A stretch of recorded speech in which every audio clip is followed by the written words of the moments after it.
Chase Oliver, thank you so much for being here with us. We appreciate it. Thank you for having me. Look forward to speaking with you and your audience today.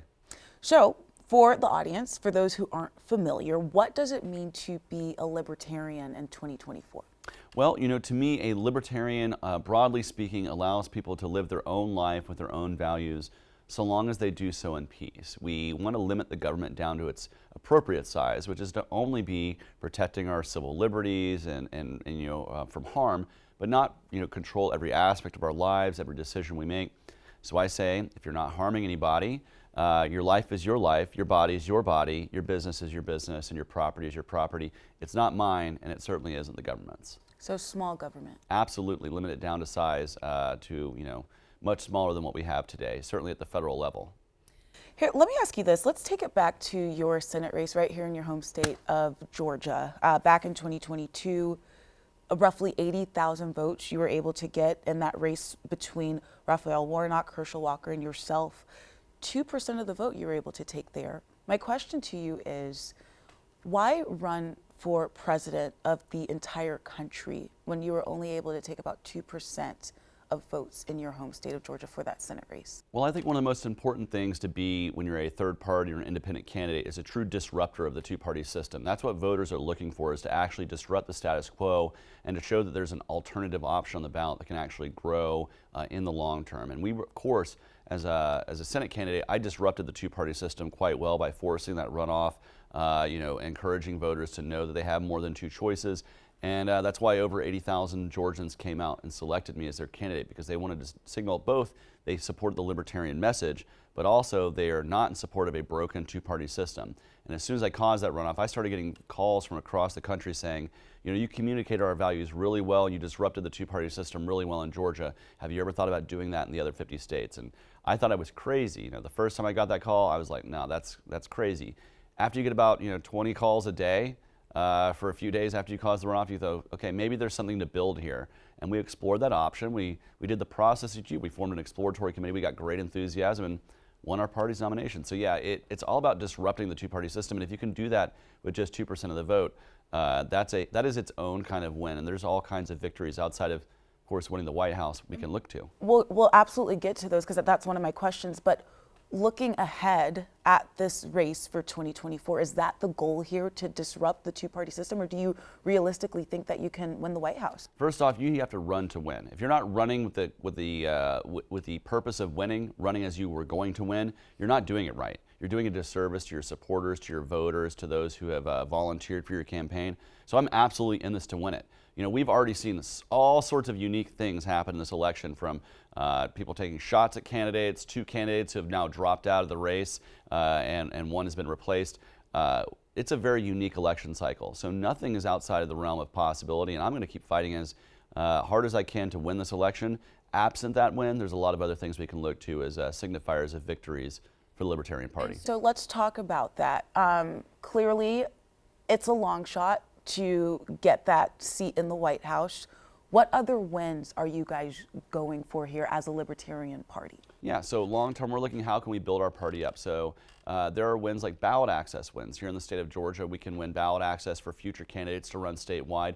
There are other states across the country that rely on this presidential and vice presidential vote to earn that ballot access across the country. We want to make it easier for libertarians and others to be able to run. Other signifiers are major party status. When you earn major party status, you get access to, say, the primary ballot, debate inclusion, more medium focus, and so that's also a win for our candidates. And of course, we want to elect local libertarians across the country. I've endorsed many libertarians who are running in your communities and neighborhoods all across the country. When they get elected and they start putting our philosophy into practice, that's the proof of concept we see that's going to build our bench up in the long term. So it's not just 2 years or the next financial quarter. I'm thinking about the next quarter century of how can we build a party that challenges Republicans and Democrats. And that was going to be my next question for you. Clearly, you have taken kind of the national stage, the national face of the party this election season, but why not run for something that's a little bit more local here in Georgia, where you could potentially enact real change? It's a great question. Well, first and foremost, we have ballot access challenges here in Georgia. Now, we have statewide ballot access for the Libertarian Party, but to even run locally for state senate or state house or even for a congressional seat, we require tens of thousands of signatures to be gathered. And that is a huge burden for candidates that Republicans and Democrats don't have. It's why you haven't seen a Libertarian running for Congress on your ballot really ever, other than special elections like I participated in 2020, because there's that huge initial cost that Republicans and Democrats just don't have to overcome. And so we would see a lot more candidates running locally as Libertarians and independents and third parties all up and down the state if the Democrats and Republicans would just loosen the ballot access requirements and make it easier. Now, of course, they're not going to do that because that makes it easier for people to challenge them, particularly in the gerrymandered districts where, oftentimes you only have one name on your ballot. And is that really democracy? I don't think it is. And so I think we need to challenge our legislature to loosen ballot access restrictions so every race can truly be competitive here in the state of Georgia. Thank you. Can you give me a policy or principle, both on the Republican and Democrat sides, that you do agree with?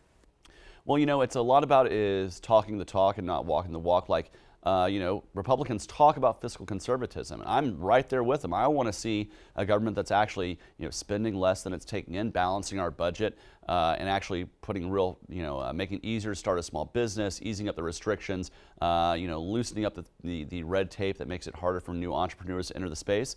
But when you see Republicans in practice, they just don't get there. They still run deficits, and they still, of course, love to have red tape and regulatory hurdles that help the people who benefit them, but not maybe the mom and pop business. Conversely, Democrats, they talk a great game about civil rights and free speech, but they are the same party that is just as fine, pushing information out, pushing people out of social media spaces because they say, well, this information isn't correct. And what that does is actually creates more distrust in official channels because you're saying, oh, well, you can only listen to the information that we deem as correct. And there's just a lot of other policies. And frankly, as far as both parties are concerned, it's going to be the status quo if one of them gets elected this November. This is why I don't fear one over the other, because I know no matter who wins, we're all going to kind of lose.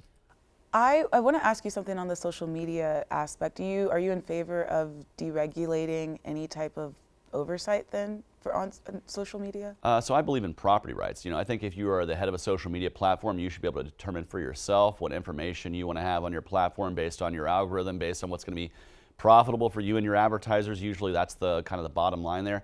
But no, I don't think we need strict government oversight about what's said online. I actually enjoy the freedom of the internet. But you also mentioned that people should have the freedoms to do what they want to do as long as it's not harming anybody. If data shows that social media, some aspects of it are harming people, shouldn't government step in and try to fix that? Well, the role to adjudicate those harms would be in the judicial branch. So if you feel like a social media company has harmed you or your reputation or your business, for instance, that's when you take them to court and you can prove that out in front of a jury. A jury can adjudicate whether in fact there is guilt or innocence there and then award damages based on that. That's exactly where those realms belong, which is why I'm a big believer in removing tort caps altogether in civil litigation. Because right now, in far too many industries, we've actually written in a cap for what you can sue for, and companies, especially these giant multinationals, they just build that in their cost of doing business. I think if we remove those caps, you'd see a lot more citizen juries handing out a lot more stiffer penalties, and that would be an incentive for businesses, social media companies included, to do better by their consumers. And since we're on the topic of social media, let me ask you about this. Former President Donald Trump, he had a conversation with Elon Musk where he, I believe it was on X, where he mentioned that he wanted to potentially take steps to abolish the Department of Education. That's also a policy that is listed on your site, your campaign site. Mm-hmm. Can you talk about, if you were elected president, what does it mean to abolish the Department of Education? Because some voters hear that and say, oh my gosh, like even that was part of the Heritage Foundation's Project 2025, and that's something that Democrats have really seized on. So what would your plan be there? Well, first, we need to understand that the Department of Education has been around since the Carter administration. We put billions and billions and billions of dollars into that department, and we've not seen an increase in the reading and writing scores that have correlated with that spending.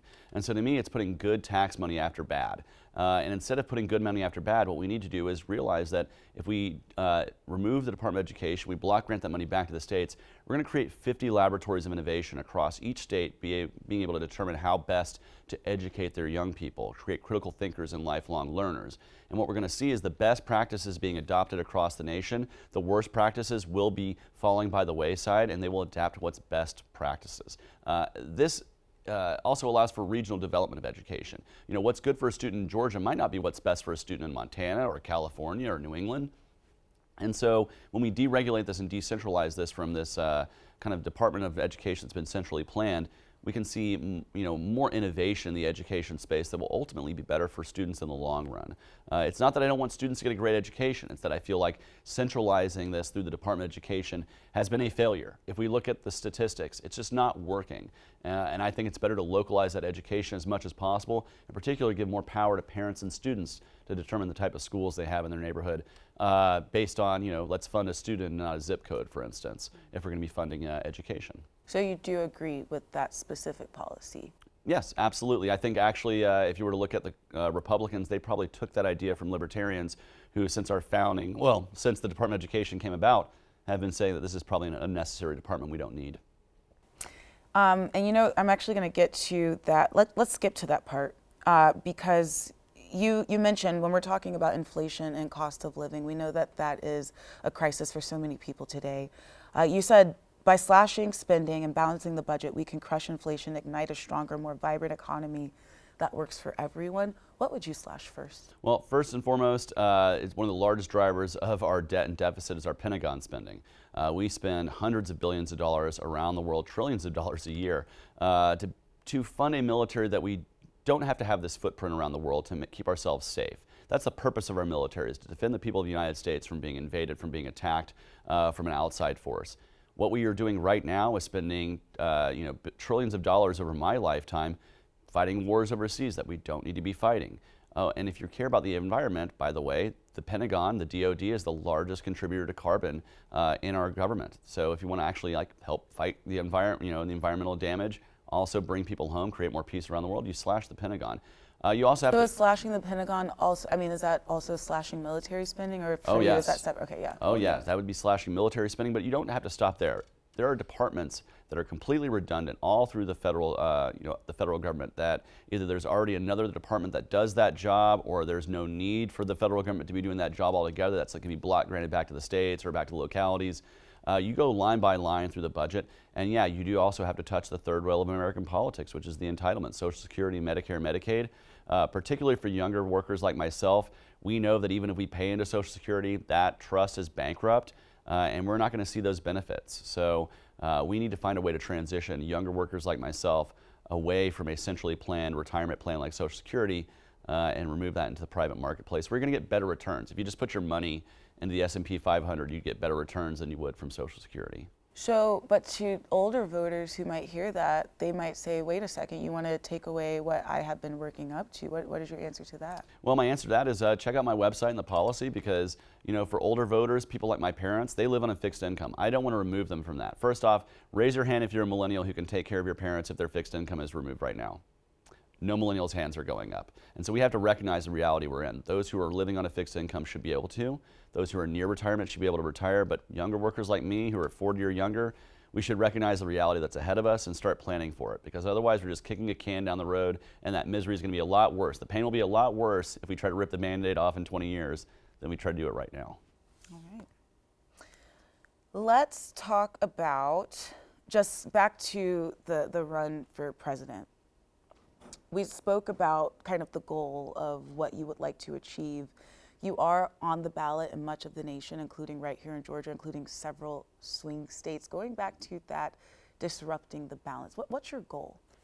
Well, my goal is to provide voters a true choice on the ballot they can feel good about voting for. So many people don't even get out to vote because they just don't see a choice that represents them. And that's a true travesty of our republic, is that, like 4 in 10 voters just don't feel represented. And I want voters to know that they can get out and support somebody without having to say, well, I'm voting for this because I don't like the other person, which is all you're getting from Republicans and Democrats.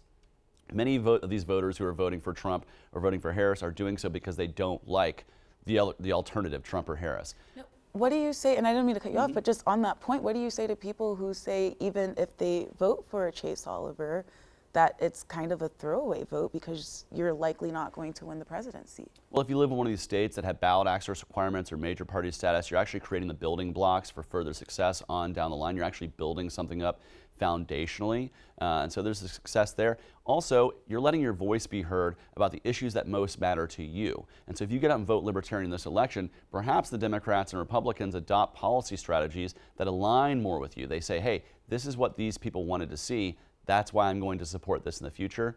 And again, if we can even change the way we vote to something like a ranked choice voting, an instant runoff, so we don't have to wait weeks to see who wins the runoff, voters could feel comfortable selecting the Libertarian first, and Democrats and Republicans would come to those independent or Libertarian voters and say, here's why you put us second on the ballot, because we're going to give you A, B, and C. So not only do we need to expand who can get on the ballot, we need to change the way we vote so we have a more responsive and representative democracy. To have more influence, it sounds like.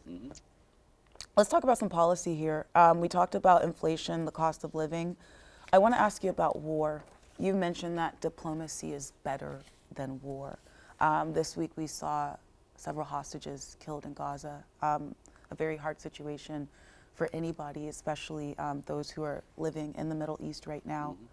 As President of the United States, if elected, what would you do to end this war? And are you in favor of an arms embargo to Israel? So I'm in favor of not providing military aid really to anybody. So it's not just Israel specific, but yes, I would like to see a drawback of military aid around the world. But I do think we need to take a lead in pressuring for a release of the hostages, and yes, a true and lasting ceasefire so we can see Gaza rebuilt and so we can see Palestinians and Israelis coming to the table for a peaceful solution, whether it's one state or two state. They need to be leading the way there. And the biggest travesty of this conflict that we see is that both Palestinians and Israelis have been let down by the people who purport to represent them, their purported governments, whether it's Hamas in Gaza, which has done horrible terrorism, has prevented the growth of society in Gaza, and has basically held innocent people hostage themselves to a government that's not responsive, and none of these people voted for. You know, the average age of a Gazan, a lot of these people are children that were not around when Hamas was quote unquote elected into power. Conversely, the Netanyahu government is letting down Israel in its response to the October 7th attacks, being so heavy-handed, killing so many innocent people, that has turned international goodwill against people who should be responding to a terrorist attack in a way that is more surgical and leading to less civilian deaths. And so I think both these populations are being let down by their governments, and it's going to take both of these populations to reject the violence that their governments are putting forward to forge a peaceful way forward. It's going to be regular Israelis and regular Palestinians, not their government, that's going to have to get that done. And sadly, no matter when we see a ceasefire, I don't think that that's really on the horizon. But the United States should be taking the lead diplomatically there. We should be saying, this isn't a military solution here. This is going to have to require people coming to a table, extending hands, and finding a peaceful solution that doesn't involve the continued killing. And I continue to call for that ceasefire. Do you think that Netanyahu should step down? Yes, for several reasons. First and foremost, he claimed he was going to keep the people of Israel safe, and October 7th happened on his watch, and we still haven't had a proper investigation as to why those failures happened that allowed that attack to happen in the first place. And I think there were already questions of corruption and other things before October 7th. So yes, I do think Netanyahu should step down and allow for more leadership, new leadership in Israel to lead a peaceful path forward. We spoke a little bit about education. We can expand on it just a little bit more. You say when you create a one-size-fits-all, you create cracks that students fall through. Let's bring it back to Georgia, because this is where you live. You've seen the education system here. What would you change specifically on a local level in Georgia when it comes to our kids? Yeah, so I think if we're going to be using taxpayer funds to fund schools, I believe in the fund the student, not the system model. Instead of funding a centralized, public school system that comes out of a county seat, you earmark that money directly to every child for their parent to determine where their kid can go to school. Now, if you're a place that has great public schools, those schools will still stay open. People will continue to just fund those buildings, fund the logistics. They already got the bus routes, the teachers, everything. But if you're, say, in the city of Atlanta, where the schools, where we had a cheating scandal, where teachers and administrators got caught cheating on tests, maybe as a parent in Atlanta, you want better options for your kids. And guess who's going to step in that space when we have a fund student, not systems model? Educational entrepreneurs to open up new schools. And let's say your kid is great at science or technology or engineering. Well, let's find a STEM school that we can fund for that kid to go to a school that's going to push exactly what they want to do and help them grow and thrive there. Maybe your kid is the next performing artist. They're going to perform at Juilliard or on the next Broadway stage. Well, let them go to a performing arts school that's going to stress the areas of education they find to be important for them as a student. This provides more diversity and also actually helps teachers too. Because teachers right now, many great teachers, they got in the profession because they want to help students. And guess what? They get stuck in the public school model and go, wow, the curriculum here is so stilted, it's broken, I could teach better if I could do this. Well, in a fun students, not systems model, teachers could find a school that's going to allow them to spread their wings and teach to the best of their ability to create more critical thinkers, lifelong learners in our students. And that's what we really need. We don't need to be beholden to a government model of education. We need to be beholden to our students to have a better way to educate them and create better standards for them going forward. Thank you. Two more topics for us here. Immigration.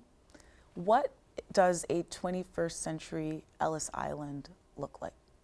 Well, very much kind of a modern version of what the 19th century Ellis Island looked like. You would come off of a ship, you would declare who you were, submit yourself to a basic background check and to a medical check. That's what we need to be having at ports of entry along our southern border, is allowing people who want to come here to work to do so. We can properly process people a lot more quickly than we are right now. And right now it's just gumming up the asylum system because there is no legal avenue for people to quickly come here to work. And so you're either entering the country illegally or you're gumming up the asylum system. I think it would be much better to say, hey, come through a port of entry, declare who you are, submit to the background check, submit to a health check. If you're good to go, you're good to go. This would also lead to seasonal employees, agricultural workers, coming when they're needed, going back home when they're not, as opposed to staying here stuck. And it would also, prevent human exploitation from coyotes at the border as well. What do you say to those who are coming because they feel like they cannot go back home? Well, I want them to know that if they just want to come here and work and start their American dream, they should be welcome with open arms here. And in fact, if we look at the statistics, immigrants help build this country up. They help provide the labor that we need. They help create businesses that create jobs in this country. Statistically speaking, they actually, children of immigrants or immigrants themselves, create jobs at a greater rate, create businesses at a greater rate rather, than native-born American citizens. This is a work ethic that we should be wanting in this country. It helped build us up through the 20th century because of Ellis Island immigration. That's why we had the Italian-American, Irish-American, Polish-American, German-American communities that came through the last great wave. And we need to be celebrating the next group of people who are going to come here, add to the American patchwork quilt, the American melting pot.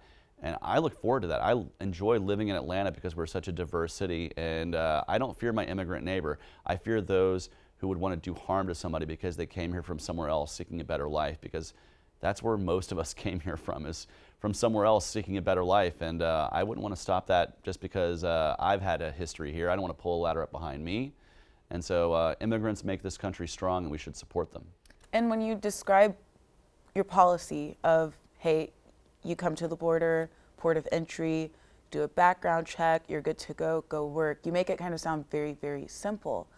Should the process be that simple, and why doesn't it seem so simple right now? Well, I think the process certainly should be more simple than what it is. And if you want to look at the greatest example of bad government and red tape and regulation, just look at the process of becoming a worker here, or even worse, becoming a citizen here, the time it takes, the expense. That's all because government likes to put barriers in the way. They like to centrally plan these things. I trust the free hand of the market to determine labor that needs to come here. If there are jobs here and that people need to work, people will come here to work those jobs. Absent a welfare system that will attract people, which of course libertarians, we oppose a giant welfare system as well. The market will act as it needs to. We don't have to have this complicated system. And in fact, the complicated system creates much of the misery that we're seeing, both in terms of what we're seeing at the border, as well as creates shadow communities all across this country. Why is there increased crime in some of these areas? Because if you're an immigrant, you maybe don't report a crime because you're fearing put your name on paper and someone realizing you're an immigrant and wanting to deport you back home. Let's move these people out of the shadows. Why are wages being driven down? Well, because if you're an immigrant, someone can say, you're going to take the wage I'm going to offer you, or I'm going to report you or get you deported. And so you settle for less. But if we had these people having true documentation, they wouldn't be driving the wages down. They'd be competing in a free market for wages. They would actually hold wages or help grow wages. And so much of the process that we have is broken. And it's broken because there are people who intend for it to stay broken because it either provides them cheap wages or it provides them a political football to kick the can down the road to fight for votes. And I think it's just better to solve the problem. And solving the problem is what you would think most politicians want to do that are vying for votes to get elected. Let's say you won president of the United States, and we'll just stick to immigration since we were just talking about that.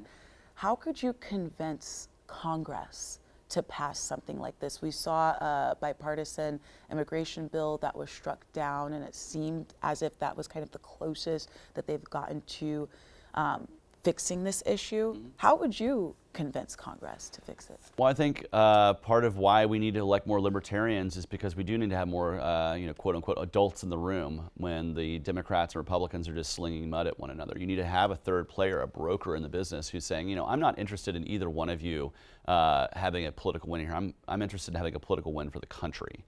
And so I think even having a third voice, period, will help the process along. But it's going to require you to sit down with Democrats and Republicans to say, here's the brass tacks. Here's the thing that's going to benefit the people in your states and your communities if we get this done. And here's the things that will be to the detriment of your communities if we don't get this done. And we have to be serious, that you can't let the perfect be the enemy of the good either. As much as I would like to be a political North Star and wave a magic wand and have everything happen exactly the way I would want to, that's just not realistic. That's even less realistic than the idea, that people call me a long shot. The true long shot would be if I got elected and I just got everything that I wanted. And so you have to know that if you're going in the chair, if you're going to be the guy that's behind the desk, you're going to have to be willing to negotiate and work with people that maybe you don't agree with on everything, but find the areas of agreement, find those narrow paths, and make it happen. And if you do that one step at a time, we can make our country more free and more prosperous than it is today. The final topic I want to talk to you about is division in the country. First, I want to start the question by asking, have you ever voted Democrat or Republican? Yeah, I actually was a Democrat up until 2008 because I opposed the Bush wars, and then I supported Barack Obama. He got elected and didn't end the wars, so it kind of pushed me out of the two-party system. But I voted for Democrats, Republicans, and most, of course, libertarians throughout my life. So when you look at a two-party system, you have said, and other people have said, that it just creates division. By having another third party come in, would it not just divide the country into three, or would it unify the country?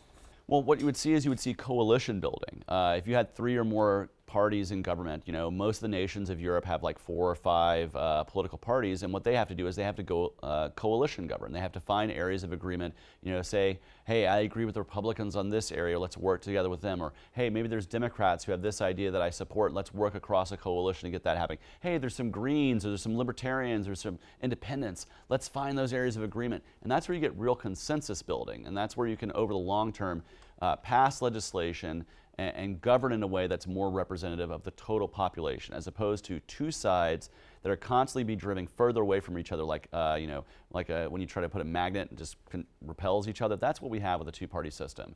And what that's going to do is push our politics further and further apart, more partisanship, more polarization. And of course, who is that serving? The people who pay for those people, the lobbyists and the corporate people who boss those lobbyists around. They're not fighting for you and me, and they're being traded like auction at a cattle yard. And that is a problem that we have in our democracy. And the only way to fix that is to have a true, more representative democracy. Add more people to the ballot, change the way we vote, so we can have more choices and more voices in our politics. Mr. Oliver, thank you so much for coming in. Thank you. We appreciate it.